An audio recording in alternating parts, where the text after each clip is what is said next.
Hey folks, my name's Ed Trevors. My pronouns are he, him, and his. I'm an Anglican priest serving in the beautiful parish of St. Margaret of Scotland that sits on the ancestral and on the unceded territory of the Mi'kmaq people. Gwe. Thank you all for your patience. I've been struggling lately with a few things, and I'm very thankful that you all are with me and thinking of me and sending me such lovely messages and affirmations and validations. I really am grateful. I want to tell you about my son, Charlie. Charlie, for those that follow, know that he has juvenile arthritis. And Charlie, he has been on a medication for the last year and a bit. And the doctors decided that, well, because he'd been symptom-free on this medication, we're going to take him off of the medication.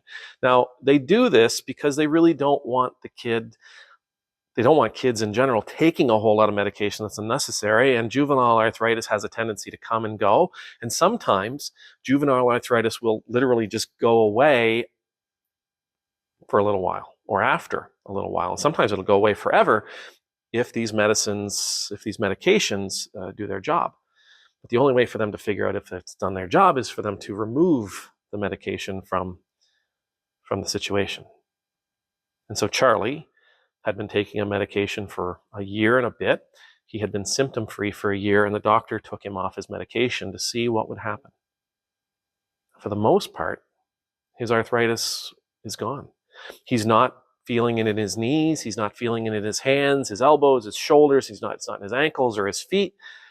And for a few weeks there, that was pretty good. Like everything was great.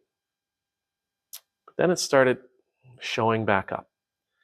And it showed up in his neck and it showed up in his jaw, both of which are really, really difficult places for the doctor to treat. And when it flares up in his neck and when it flares up in his jaw, he can't open his jaw and he can barely talk, and he told me one day he had to squish the sandwich I made for lunch for him that day. He had to squish it down to fit it inside of his teeth. The bottom portion of his jaw sort of juts out a little bit.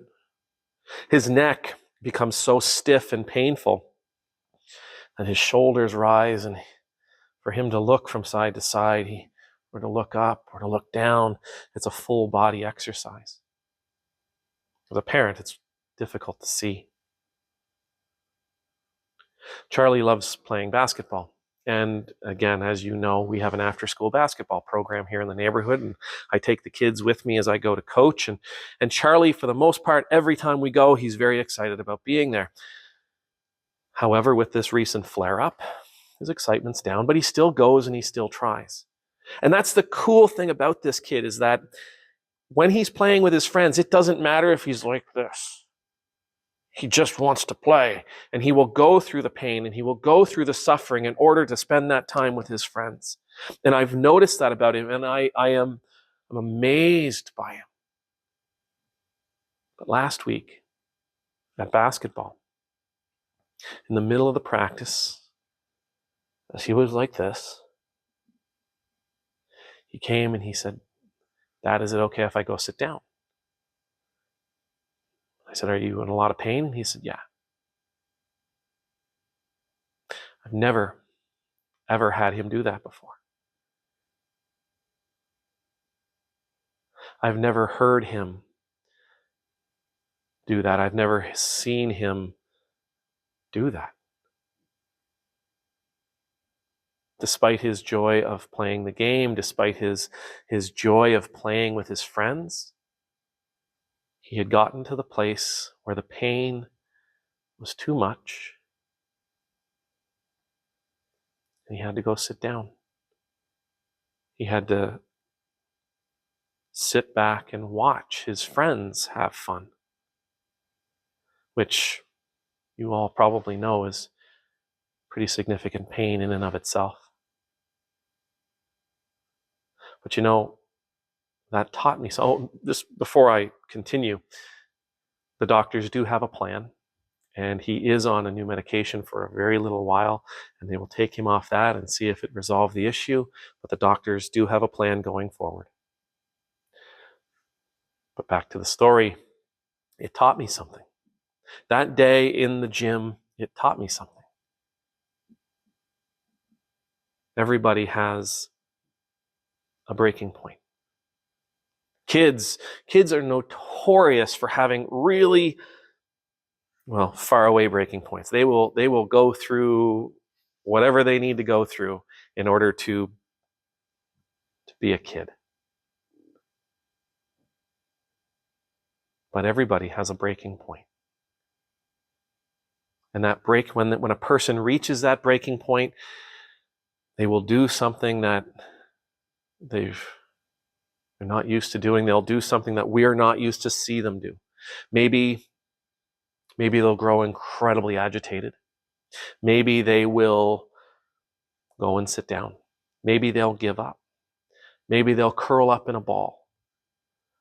Maybe they'll lay on the couch, not want to move for a week or two or more. They will do things that often in our society we have a tendency to label. They're lazy, they're good for nothing, they're weak, damaged, quitters. But what I learned from Charlie that day was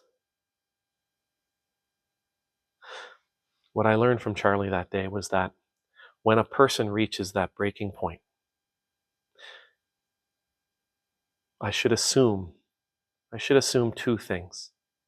And if I assume these two things, I think I will be a better neighbor to those around me. The first assumption, and I know assumptions make an ass of you and me. I get it. Just hear me out. Assume when you see someone who you think has quit, or someone that you think is lazy, or someone that you think is damaged, or someone that you think is weak. Assume that they have reached a point in their life where they just can't go on, where the pain is so enormous that they can't take another step. And assume that the pain they are experiencing, the pain that has left them debilitated, the pain that has left them just trying to keep their head above water. Assume that pain, that experience they are having, that moment they find themselves living within, assume that it would do the same to you.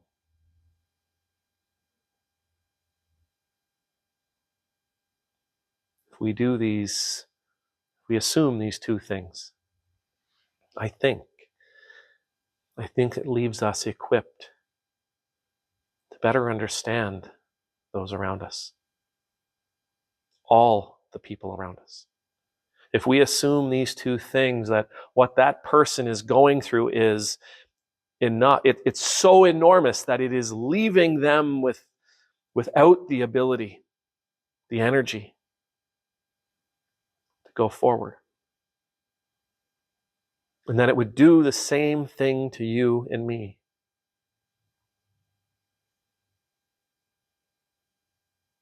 It allows us to connect with them on a deeper level.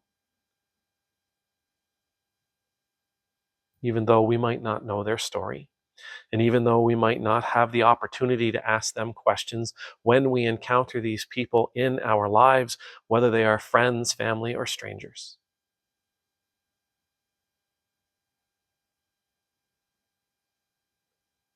we can connect with them in a way that maybe we haven't in the past. We can connect with them in a way, I pray, that God connects to you and I. May the Lord bless you. May the Lord keep you. May the Lord's face be made to shine upon you and be gracious to you. May the Lord's countenance be lifted up to you. May you always know the peace of being in the Lord's presence. I pray when we see those others We'll not seek to label them, but rather we will seek to understand them.